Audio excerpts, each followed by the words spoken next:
Bom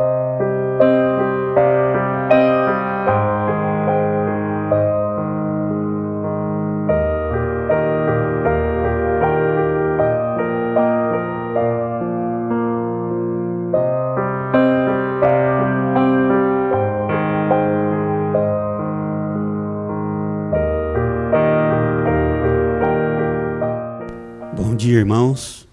Que a paz de nosso Senhor Jesus esteja nos nossos corações. Vamos fazer a nossa oração.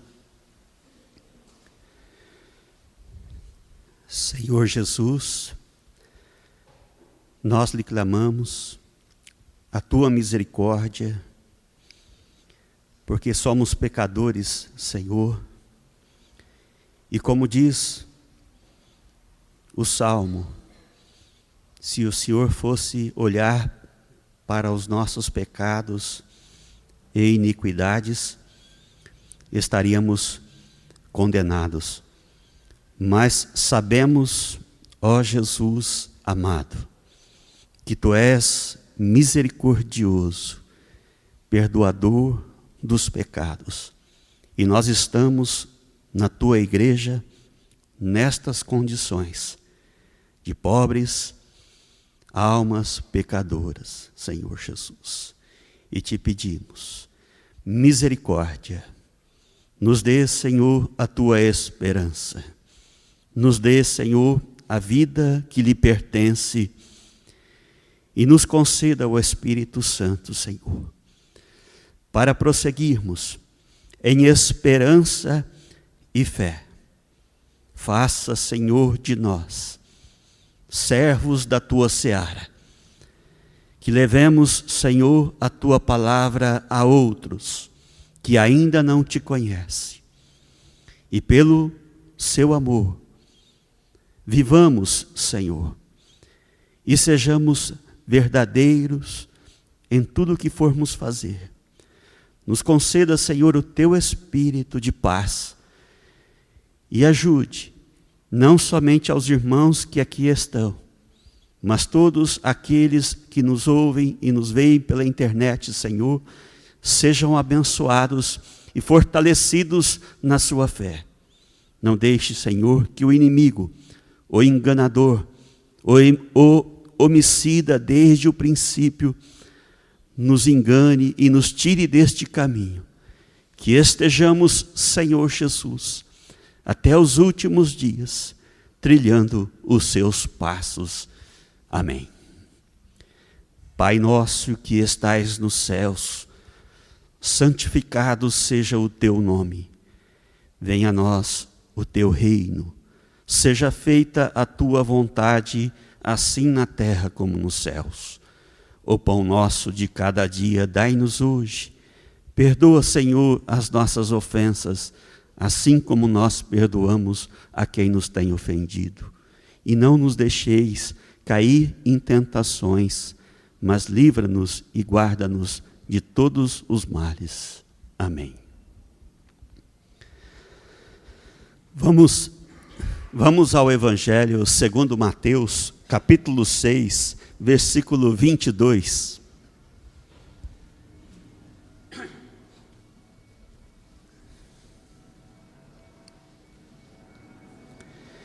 Vivemos dias de muitas tribulações, dias complicados em nossa sociedade. E isso indica que a volta de nosso Senhor Jesus Cristo está próxima.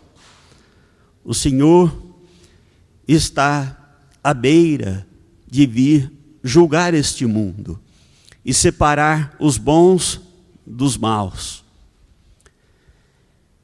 E com certeza, por estarmos vivendo esse momento de gravidade, nós temos que olhar para a palavra do Senhor com a mesma gravidade.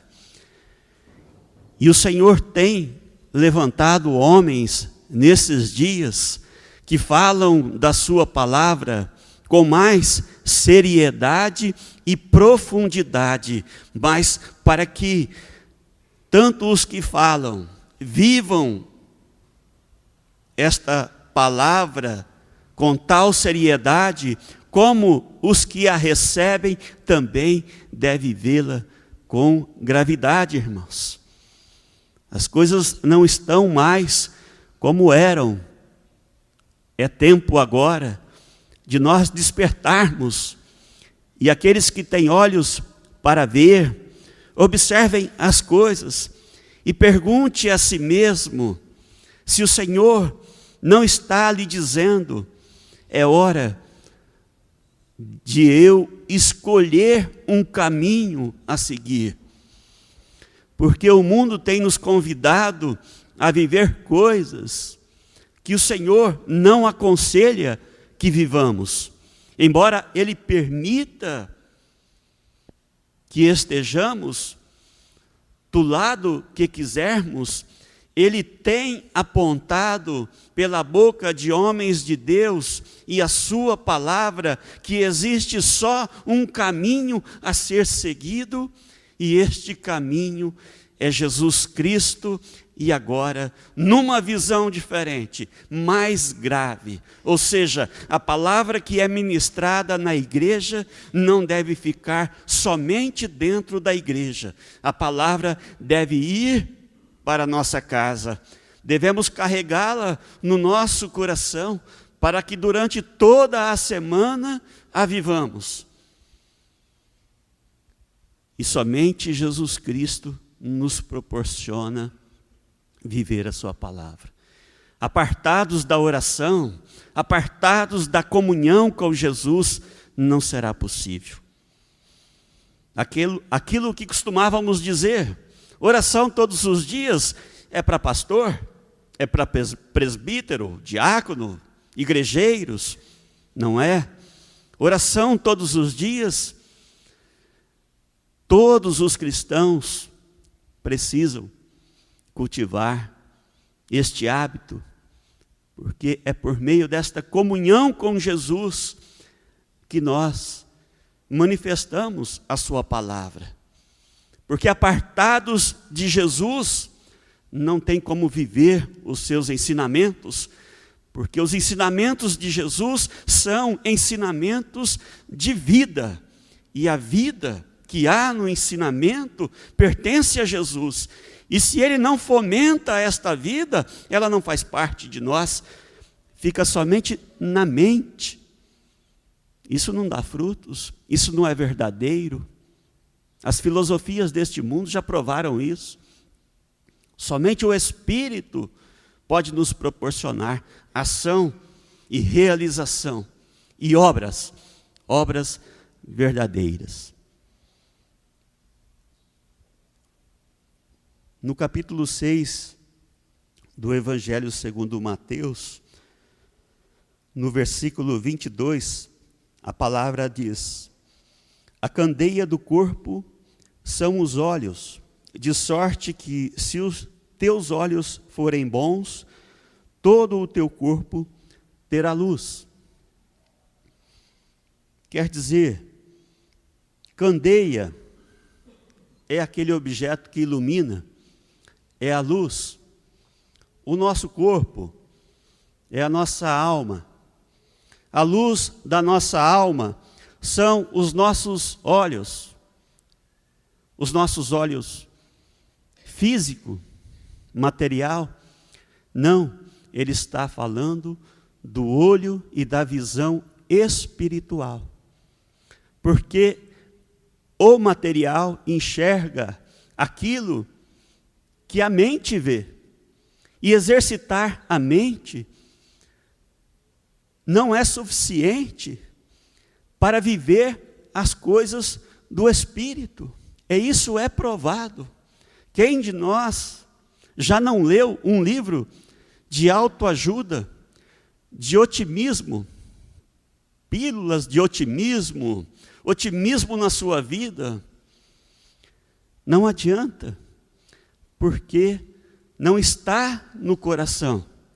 Por mais que nos esforcemos a viver o caminho bom pela condição intelectual, sabendo que se optarmos pelo caminho mal, nós vamos sofrer. A mente diz: esse caminho vai te trazer dor, vai te trazer sofrimento. Mas não adianta, é ali que nós vamos, porque não se trata de sermos convencidos pela condição intelectual ou por causa da nossa inteligência ter dito: vá por aqui. Só é real quando a nossa visão espiritual, ela abraça e toma o Espírito de Jesus Cristo. Ele, somente Ele tem esta visão boa das coisas, porque são reais, porque a visão de Jesus Cristo é uma visão de amor. Não se trata de um sentimento onde eu quero me beneficiar, eu vou por aqui para me dar bem. Jesus não.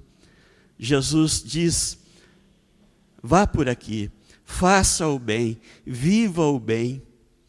E quando nós estamos em Cristo, irmãos, essa visão espiritual faz toda a diferença na nossa vida, porque passamos a enxergar por Cristo que não existe nada de ruim na nossa vida. Todas as coisas concorrem para o bem daqueles que amam a Cristo Jesus. A dificuldade, motivo de grandes lamentações, desespero, desequilíbrio, não é dificuldade. Uma prova? Sim, uma prova. Daquele que é misericordioso, que sabe conduzir todas as coisas e está tirando eu de um enrosco sem fim. Olha onde eu estava, cavando o meu buraco. E ali eu ia padecer, ali sim eu ia sofrer. Quando não, atolado até o pescoço nas mãos de Satanás. E o Senhor nos tira e nós lamentamos. Nós lamentamos porque gostaríamos de estar nas mãos de Satanás e não consideramos a morte, o inferno. Ninguém considera neste mundo. Todos nós vivemos este momento e queremos viver bem, com o bolso cheio de dinheiro, viajando, comendo bem, gozando os deleites deste mundo. Todos querem isso, principalmente os religiosos do nosso tempo, homens amantes do dinheiro, e vão à igreja para que o Senhor mantenha a sua vida, um padrão bom de vida. Servem o Senhor para serem servidos materialmente. Ninguém tem coragem de dizer: Senhor, faça segundo a sua vontade. Se eu tiver que ser pobre, que seja pobre. Se eu tiver que estar enfermo, que eu esteja enfermo. Mesmo sabendo que a enfermidade é bom para mim, e mesmo sabendo que a dificuldade é financeira, seria ótimo para mim. Porque o meu mal está justamente na saúde que eu tenho, na minha inteligência, na minha capacidade e no bolso cheio.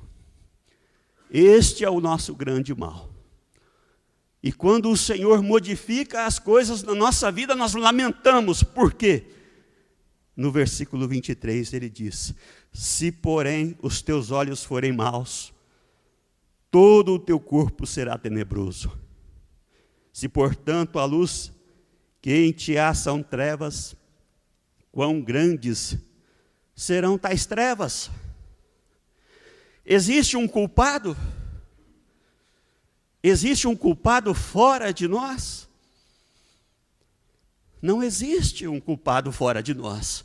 A minha esposa, o meu marido, os meus filhos, os meus pais, os meus irmãos, o meu patrão, o meu empregado, a minha profissão, a situação financeira do país, a situação financeira do mundo. Não existe um culpado fora de nós.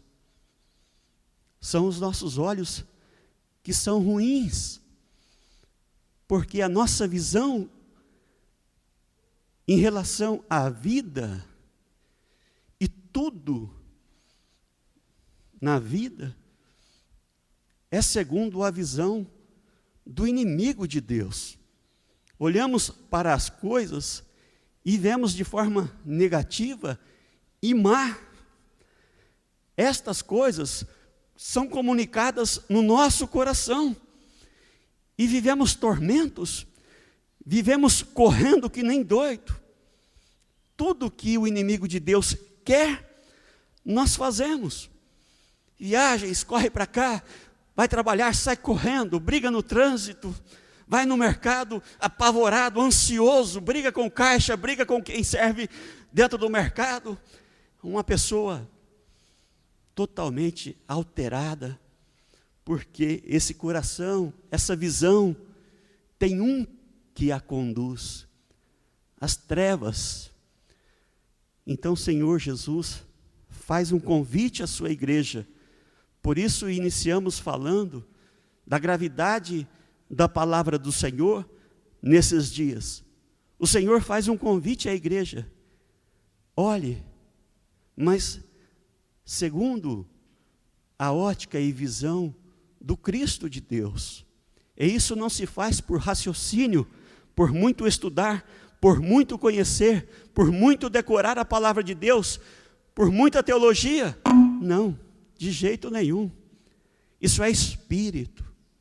E aqui, quanto mais simples, quanto menos se sabe, melhor. Quanto mais pobre, melhor. Quanto mais enfermo, melhor. Esse é o coração que o Senhor quer para enxergar as coisas segundo a ótica dele, que é tudo muito simples. O inimigo de Deus, que complicou todas as coisas, e nós compramos a ideia dele, e somos infelizes, porque aquele que semeia a infelicidade, ele distribui dinheiro, ele distribui importância, ele distribui títulos. Mas agora, precisamos voltar ao natural, a Jesus Cristo. Ele está convidando. Quem quiser fazer parte, o Senhor vai abrir as portas para que vivamos as suas coisas. Amém? Que o Senhor abençoe o pastor José. O Espírito, ele diz à igreja que nós precisamos enxergar tudo o que está à nossa volta num outro ponto de vista, diferente daquele a que nós aprendemos com o mundo. Isso significa que, como dizia o apóstolo João, vivemos mesmo mergulhados numa escuridão. O mundo jaz no maligno. Esta palavra é muito grave, principalmente porque não é anunciada com muita frequência. Antes de nós começarmos o culto, conversávamos sobre a situação que vivemos e dizíamos quão difícil é os irmãos receberem a santa palavra. Porque a palavra de Deus, expressa na pessoa de Cristo, ela nos convida à renúncia. Ela nos convida a abrir mão de nós mesmos, a deixarmos de ser egoísta, a deixarmos de ser vaidosos, soberbos, ricos, saudáveis, bonitos, sábios, importantes. Todas essas coisas a que o mundo tanto valoriza, a palavra de Deus expressa na pessoa de Cristo diz que não tem qualquer valor. E quando nós não entendemos esta palavra, e o Senhor resolve nos salvar, porque há multidões que estão perdidas, há multidões que estão sendo arrastadas, inclusive dentro da igreja, porque estão buscando as coisas desse mundo. Quando Ele acha por bem nos salvar, Ele derrama sobre a nossa vida muitas provações. Enfermidades, tragédias, insucesso financeiro, depressões, angústias, pesadelos. Eu dizia ao pastor Joel, ele não poupa coisa alguma para nos salvar. Porque o propósito dele está além da nossa imaginação. Os nossos sonhos, para ele, não são nada. Os nossos títulos, a nossa riqueza, a nossa saúde, a nossa beleza, a nossa importância, a nossa inteligência, a nossa sabedoria, tudo isso é nada perante o Senhor. O plano dele vai muito além da nossa imaginação, irmãos. Ele achou por bem salvar alguns, outros talvez não se salvem. Eu espero que ele tenha apontado o dedo para mim e que ele opere segundo o seu santo propósito na minha vida, não importa o que ele faça comigo. Eu não sei se sou vaidoso, eu não sei se sou tido como sábio, eu não sei se sou tido como rico, ou que tenho uma perfeita saúde, ou que sou um homem belo, não sei. Se tenho muitas letras, poucas, não sei. Sinceramente, não sei quem sou. Porque tenho medo de mim mesmo. Como disse o pastor, o grande inimigo está dentro de mim. Sou eu mesmo o grande inimigo da minha felicidade, porque vejo as coisas de uma maneira equivocada, pelo ponto de vista do inimigo, não pelo ponto de vista de Deus. Eu preciso que o Senhor opere sobre a minha vida, não importa o que Ele faça. Se Ele achar por bem me enfermar, que eu fique enfermo. Se Ele achar por bem me acidentar, que faça. O que eu posso fazer? Você pode fazer alguma coisa para impedir? Por acaso? Ofertar alguma coisa ao Senhor? Para que Ele não traga tragédia sobre a tua vida? Você pode se sacrificar, fazer alguma promessa? Se imolar, ateando o fogo às suas vestes, ao seu corpo? Se crucificando, como fazem alguns loucos? Para que não venha sobre nós os seus desígnios? Onde é que está escrito? Está escrito aqui que nós podemos fazer alguma coisa para nos livrar? Não está escrito nada, irmãos. Ele tem um propósito. Nós pensamos à direita, ele pensa à esquerda.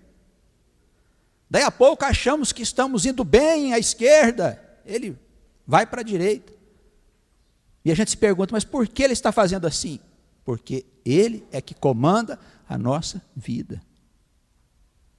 Ou nós nos deixamos levar por Deus em Cristo Jesus, ou quem vai nos levar é o outro espírito. E ele não poupa sofrimento. Não poupa.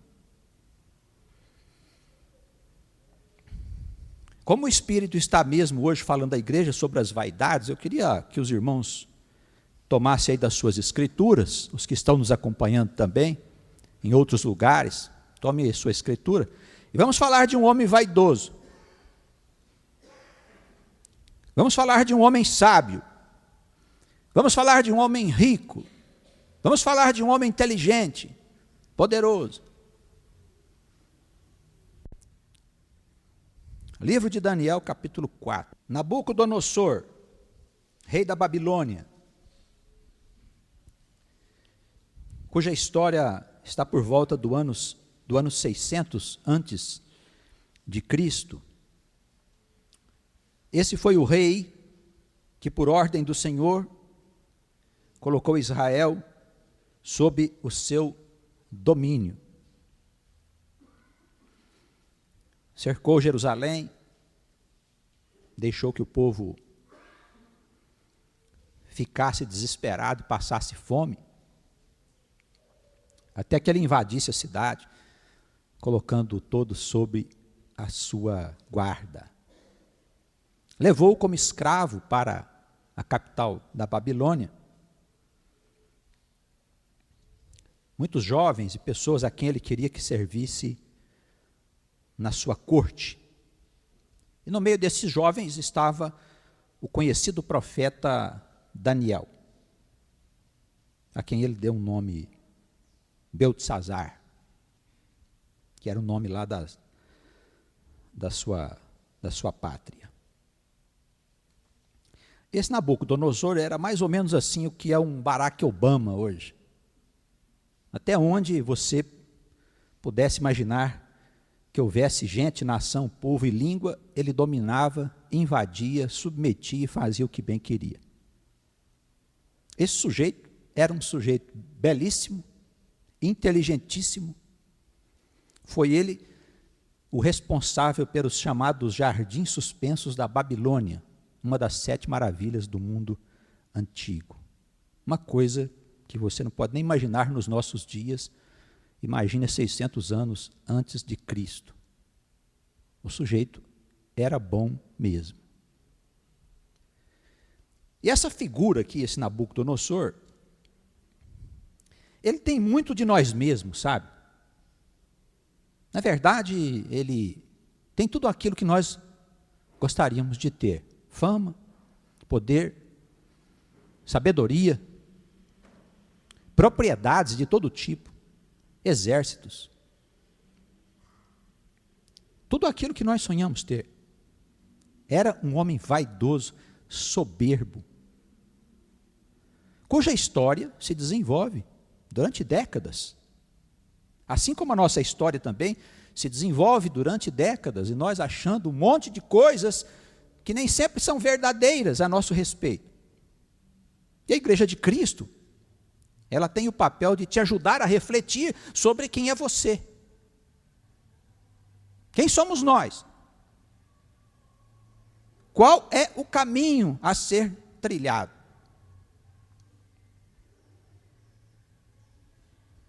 Antes, se pensava que a experiência da vida era aqui. As pessoas queriam ser poderosas, guerreiras, vencedoras, sábias, importantes, queriam ser felizes a qualquer custo. Com Jesus, com os apóstolos, nós aprendemos que a verdadeira vida não é nesse lugar, não é nesse mundo. É num outro lugar. Aprendemos que a vida nos prepara para viver nesse outro lugar. Isso, por si só, deveria enfraquecer a nossa soberba. Ora, se a vida não é aqui, se o prêmio não é aqui, se eu estou sendo credenciado para viver a experiência definitiva, por que é que eu estou dando tanta importância para a vida? Por ser sábio, por ser importante, por ser belo? Por quê? Nós continuamos como este rei, cheios de soberbas, de vaidades, de conceitos que são nossos, irmãos, que é do espírito dessa época, desse tempo. Continuamos. Porque aquele espírito que enchia o coração deste rei de soberba é o mesmo que está aqui enchendo o nosso coração de soberba. Fazendo, como disse o pastor, nós parecermos loucos no meio de uma geração corrompida. Criamos casos em todo lugar que vamos, exigimos isso, exigimos aquilo. Parece que nós somos um rei ou uma rainha. E as pessoas têm que nos tratar bem.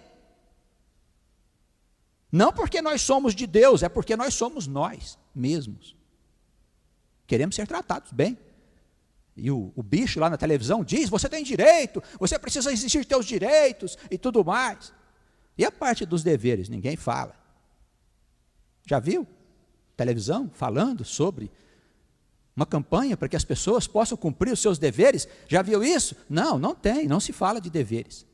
Se for na área da moralidade, então, é anátema. Mas direitos todo mundo quer ter, porque nós somos cheios de nós mesmos, de soberba. E o exemplo desse rei aqui, ó, é muito importante para nós. Essa figura aqui do passado, cheia de glória, é muito importante para nós.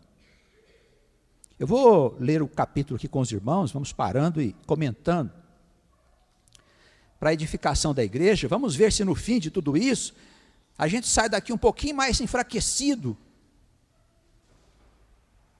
da nossa soberba, um pouquinho mais.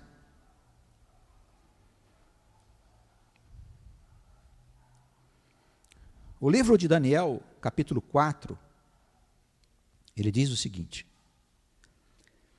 Nabucodonosor, rei, a todos os povos, nações e línguas que moram em toda a terra, paz vos seja multiplicada.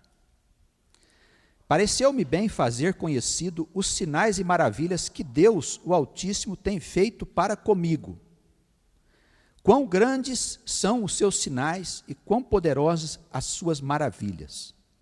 O seu reino é um reino sempiterno e o seu domínio é de geração em geração. Nós temos aqui um rei que resolveu dar o testemunho dele a respeito do Deus Altíssimo. Não é à toa, não. O homem passou por uma experiência terrível. Eu, Nabucodonosor, estava sossegado em minha casa e no meu próspero palácio. Tive um sonho que me espantou. E estando eu na minha cama, as imaginações e as visões da minha cabeça me perturbaram. Por isso, expedi um decreto para que fossem introduzidos à minha presença todos os sábios da Babilônia, para que me fizessem saber a interpretação do sonho. O homem tinha tido um sonho que tinha perturbado profundamente a sua alma. Talvez os irmãos já devem ter tido algum. Tem uns pesadelos que nos assustam sobremaneira. Então, entraram os magos, os astrólogos, os caldeus e os adivinhadores, e eu contei o sonho diante deles, mas não me fizeram saber a sua interpretação.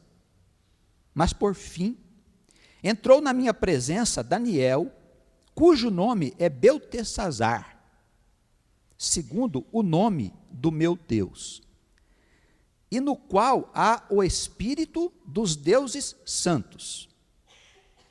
E eu lhe contei o sonho, dizendo: Beltesazar, mestre dos magos, pois eu sei que há em ti o espírito dos deuses santos. E nenhum mistério te é difícil. Dize-me as visões do meu sonho que tive e a sua interpretação. Eis, pois, as visões da minha cabeça. Estando eu na minha cama, eu estava assim olhando e vi uma árvore no meio da terra, cuja altura era grande. Crescia esta árvore e se fazia forte, de maneira que a sua altura chegava até ao céu, e era vista até os confins da terra. A sua folhagem era formosa e o seu fruto abundante, e havia nela sustento para todos. Debaixo dela os animais do campo achavam sombra, e as aves do céu faziam morada nos seus ramos, e toda a carne se mantinha dela. estava vendo isso nas visões da minha cabeça, estando eu na minha cama, e eis que um vigia, um santo, descia do céu, clamando fortemente, dizendo assim: derrubai a árvore e cortai-lhe os ramos, sacudi as suas folhas, espalhai o seu fruto, afugentem-se os animais debaixo dela e as aves dos seus ramos. Mas deixai na terra o tronco com as suas raízes, atada com cadeias de ferro e de bronze, na erva do campo. E seja molhado do orvalho do céu, e seja a sua porção como os animais na erva da terra. O seu coração seja mudado, para que não seja mais o coração de um homem, e lhe seja dado um coração de um animal. E passe sobre ele 7 anos. Esta sentença é por decreto dos vigias, e esta ordem por mandato dos santos, a fim de que conheçam os viventes que o Altíssimo tem domínio sobre o reino dos homens, e o dá a quem quer, e até ao mais humilde dos homens constitui sobre ele. Olha o que era o reino desse homem. A árvore que ele havia visto em seu sonho era o seu reino. A coisa era esplendorosa. Talvez não exista na história dos reinos da humanidade um reino tão esplendoroso como a Babilônia. Havia abrigo para todos. Todos comiam dos frutos desta árvore, porque todas as pessoas dependiam deste reinado. Aves do céu, animais, pessoas, viajantes cansados. Havia um estado de coisas que estava estabelecido, aparentemente para a felicidade. Como também nós vemos nos nossos dias, os grandes reinos desse mundo, estabelecendo e fazendo coisas, parece que é para a nossa felicidade. Mas, no reino da Babilônia, havia por trás do coração daqueles homens, daquele rei, um espírito que não era segundo o Deus Altíssimo. Do mesmo modo, nos nossos dias, atrás do coração desses que hoje estão governando o mundo, não existe um espírito bom, embora aparentemente eles estejam se reunindo para a nossa felicidade. A nossa vida também pode parecer que está tudo certo. Temos casa, temos dinheiro, temos poder, temos sabedoria, estudamos, fizemos cursos, nos qualificamos, fizemos teologia, fizemos um monte de coisa. Segundo o entendimento do nosso coração, está tudo bem, irmãos. Como estava tudo bem aqui para este rei. Não pensem que ele invadiu Jerusalém, Israel, porque ele era um homem que queria destruir Israel, não. Era assim que funcionava a vida. Eles achavam que o espírito da Babilônia deveria ser implantado em todos os lugares, porque era o melhor. Assim como nos nossos dias, o grande reinado que está aí no mundo, ele acha que as pessoas devem viver segundo o que eles acham que é certo, o que eles acham que é liberdade, o que eles acham que é direito. A situação é muito parecida, porque o espírito é o mesmo, o diabo não mudou. No dizer do pastor, é um homicida desde o começo do tempo, mentiroso.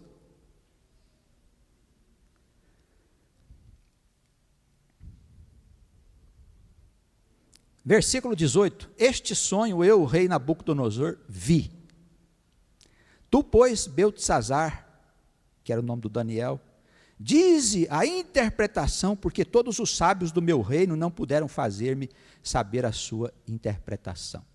Mas tu podes, pois há em ti o espírito dos deuses santos. Então Daniel, cujo nome era Beltesazar, esteve atônito, Por 1 hora, os seus pensamentos o atormentavam. Falou, pois, o rei, dizendo: Beltesazar, não te espante o sonho, nem a sua interpretação. E Daniel respondeu a ele, dizendo: Senhor meu, seja o sonho contra os que te têm ódio, e a sua interpretação aos teus inimigos. Isso aqui era uma forma de se referir às coisas do rei. Não se podia falar que era contra ele. A árvore que viste, que cresceu e se fez forte, cuja altura chegava até ao céu, e que foi vista por toda a terra, cujas folhas eram formosas, o seu fruto abundante, em que para todos havia sustento, debaixo da qual moravam os animais do campo, em cujos ramos habitavam as aves dos céus. És tu, ó rei, que crescestes e te fizeste forte. A tua grandeza cresceu e chegou até ao céu, e o teu domínio até a extremidade da terra. Ele confirma aqui que a árvore era mesmo o reinado da Babilônia, era ele, o rei da Babilônia. Quanto àquilo que viste, um vigia, um santo, um anjo que desceu do céu e disse: cortai a árvore e destruí-a, mas o tronco com as suas raízes deixai na terra, e atada com cadeias de ferro e de bronze, na erva do campo, e seja molhado do orvalho do céu, e a sua porção seja com os animais, até que passe sobre ele 7 anos. Essa é a interpretação, ó rei. E este é o decreto do Altíssimo, que virá sobre o rei meu senhor. Serás tirado dentre os homens, e a tua morada será com os animais do campo. E te farão comer erva como os bois, e serás molhado do orvalho do céu. E passar-se-ão 7 tempos, ou 7 anos, por cima de ti, até que conheças que Deus tem domínio sobre o reino dos homens e dá o reino a quem Ele quer. E quanto ao que foi falado, que deixasse o tronco como as raízes da árvore, o teu reino voltará para ti, depois que tiveres conhecido que o céu reina. Portanto, ó rei, aceita o meu conselho e põe fim aos teus pecados, praticando a justiça, e fim às tuas iniquidades, usando de misericórdia para com os pobres, pois talvez se prolongue assim a tua tranquilidade. Ele diz: ó, tu vais ser tirado dentre os homens, o teu reino vai ser cortado. Olha, irmãos, a gente pode aplicar isso aqui de diversas maneiras. Aos grandes impérios da terra, que são muito parecidos com a Babilônia.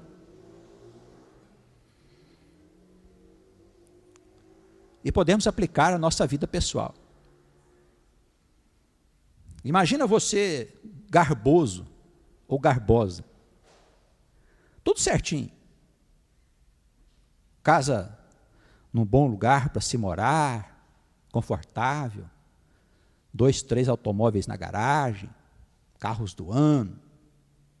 Um bom emprego público, onde não tem risco de você ser mandado embora. Você tem aquele salário garantido lá no final do mês. Os meninos estudando nas melhores escolas. Tudo certo. Férias marcadas todo ano. A cada 2 anos, uma viagemzinha na Europa para poder espairecer. Tudo certo. Em casa ninguém passa fome. Até os mendigos batem na porta, a gente tem lá um restinho para dar para eles. Tudo certo. Todo mundo saudável, não tem doença, não tem nada. Que maravilha, louvado seja Deus, como Nabucodonosor dizia. Mas estamos enfermos de uma grave doença chamada soberba. A desgraça de todos os povos, de todas as pessoas, ao longo de toda a história do homem. Não se surpreenda. Eu não estou jogando maldição sobre a tua vida de rico. Nem sobre a tua vida que você não é rico, mas está tudo bem também. Mas como eu disse a princípio, eu não sei quem eu sou. O pior de tudo é que Ele sabe quem eu sou. Desde o ventre de minha mãe. E se Ele resolver cortar? E se Ele resolver cortar a minha vida, a tua vida, como Ele cortou a do rei? Como vamos fazer? Parece até que Deus é contra nós. Não é contra nós, como não foi contra ele. Ele diz, olha, vai ser cortada a árvore. Espantem os animais que vivem dela. Jogue fora os frutos. Tire tudo. Ele vai tirando tudo que tinha o reino. Corta. Mas deixa a raiz. Então, se você for cortado, não maldiga o Senhor. Ele deixa a raiz. E molha com o orvalho dos céus, até que você entenda que o Senhor reina sobre tudo. Por que que o rei teve que passar por isso? Para ele saber que o Senhor reina sobre todas as coisas. Irmãos, deixemos de acreditar no mundo, de ter esperança no mundo, irmãos. Nós não estamos dizendo que você não deva crer na ciência, no esforço que o homem faz para ajudar este mundo a ser melhor, mas você precisa compreender que sem o Espírito de Deus e o cumprimento da sua vontade, nada é possível. Nada é possível.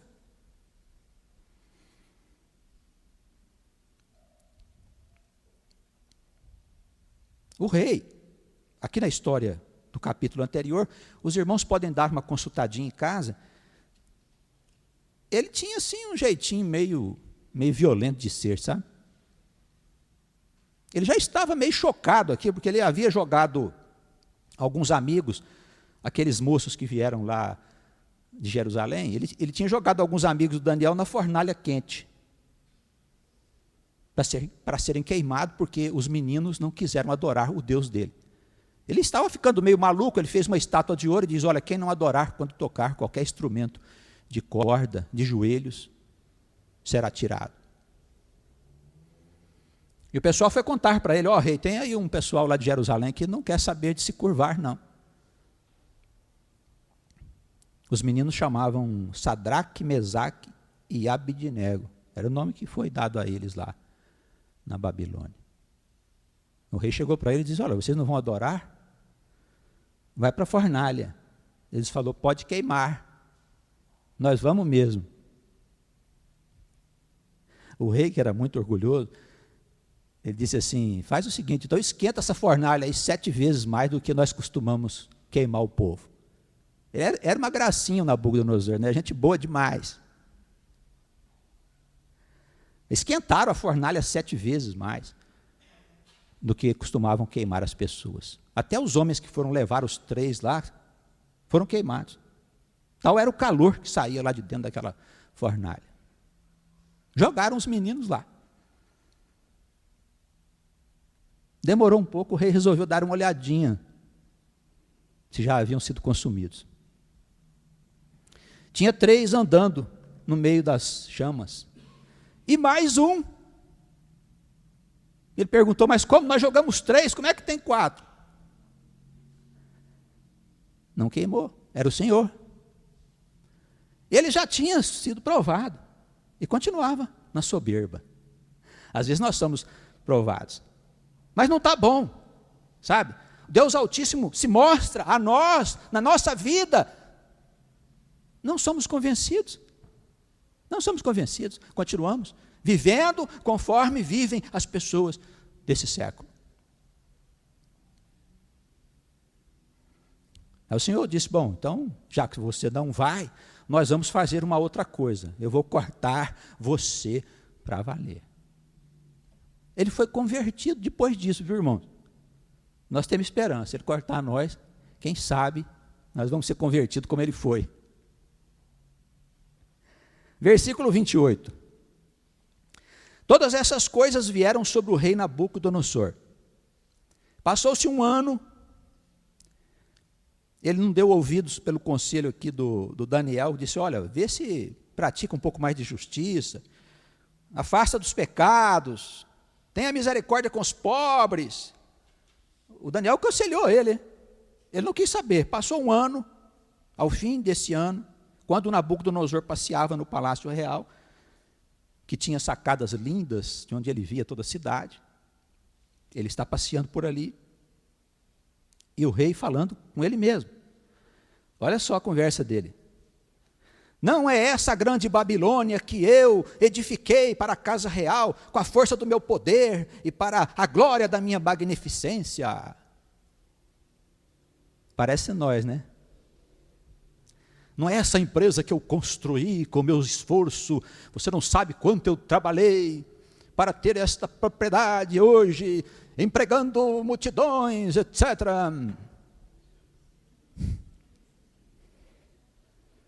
Olha, minha profissão, eu sou um profissional qualificado, fiz aperfeiçoamento, como é que diz, PhD, em outro país, em Harvard, etc. Enfim, veja, eu posso operar, eu curo, eu faço, aconteço, descubro, etc. Para a magnificência da minha vida, amém. Igualzinho o rei. Igualzinho o rei. O homem dava comida para todo mundo, o homem abrigava todo mundo, o homem punha ordem na desordem daquele mundo primitivo, irmãos. Mundo primitivo, 600 anos antes de Cristo, a coisa era violentíssima, ele punha ordem em tudo, o homem era magnífico mesmo. No entanto, não era convertido. E o Senhor disse, bom, vamos dar um jeito, na magnificência dele, né? E ele passeando no palácio, olha, esta grande Babilônia que eu edifiquei. As palavras ainda estavam na boca do rei, versículo 31, quando caiu uma voz do céu, dizendo, a ti se diz, ó rei, Nabucodonosor, passou de ti o reino, e serás tirado dentre os homens, e a tua morada será com os animais do campo. Far-te-ão comer erva como os bois, e passar-se-ão 7 tempos sobre ti, até que conheças que o Altíssimo domina sobre o reino dos homens, e ele dá os reinos, a vida, o poder, a sabedoria a quem ele quer. Na mesma hora se cumpriu a palavra sobre Nabucodonosor, e ele foi tirado dentre os homens e comia erva como os bois, e o seu corpo foi molhado do orvalho do céu, até que lhe cresceu pelos como as penas da águia e as suas unhas como as das aves. O homem ficou maluco. Não podiam deixar ele dentro do palácio. Ele pastava com os bichos, a ponto dos pelos do seu corpo crescerem e ele ficar parecido com um animal.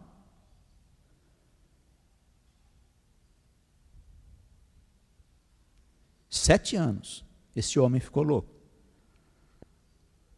E eu quero que os irmãos vejam que é necessário, às vezes, o Senhor cortar, que não seja tão profundo, né? Que não seja tão profundo. O Senhor tenha misericórdia de nós. Mas eu não tenho medo do Senhor, eu tenho medo da nossa vaidade, irmãos. Da nossa vaidade, aí que está o perigo. O pobre rei foi vítima dela. Ao fim daqueles dias, eu, Nabucodonosor, levantei os meus olhos ao céu e tornou-me a vir o entendimento. E eu bendisse o Altíssimo e louvei e glorifiquei aquele que vive para sempre, cujo domínio é um domínio eterno e cujo reino é de geração em geração. E todos os moradores da terra são reputados em nada. E segundo a sua vontade, ele opera com o exército do céu e os moradores da terra. Não há quem possa estorvar a sua mão, e quem lhe diga: que fazes? No mesmo tempo, tornou a mim o meu entendimento, e para a dignidade do meu reino, tornou-me a vir a minha majestade e o meu resplendor. E buscaram-me os meus conselheiros, os meus senhores, e fui restabelecido no meu reino, e a minha glória foi aumentada. Agora, pois, eu, Nabucodonosor, louvo, exalço e glorifico ao Rei do céu, porque todas as suas obras são verdade, os seus caminhos juízo, justos, e pode humilhar aos que andam na soberba. Amém?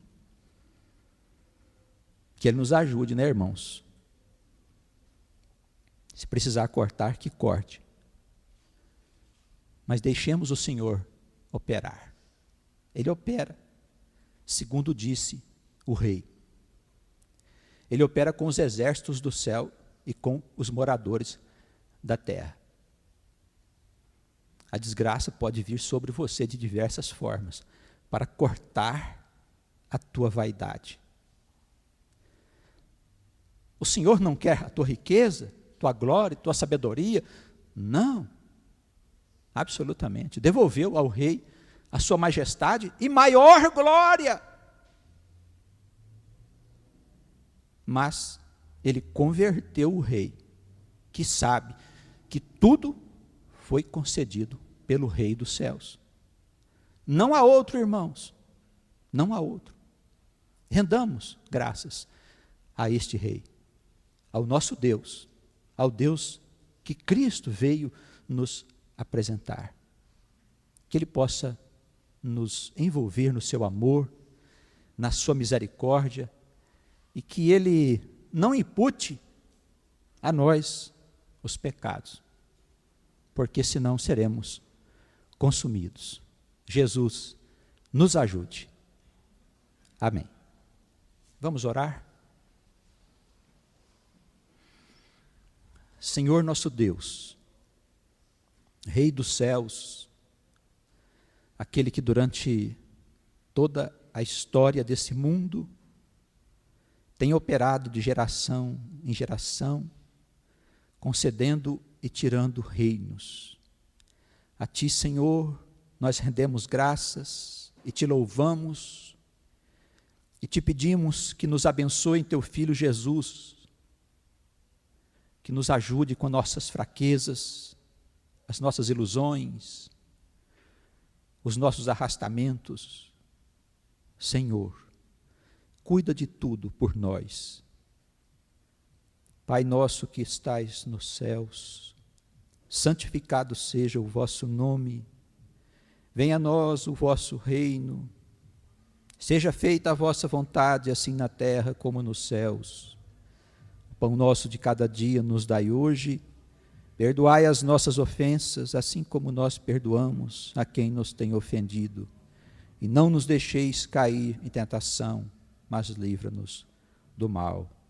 Amém. Que Deus nos abençoe e nos guarde na sua paz. Que assim seja.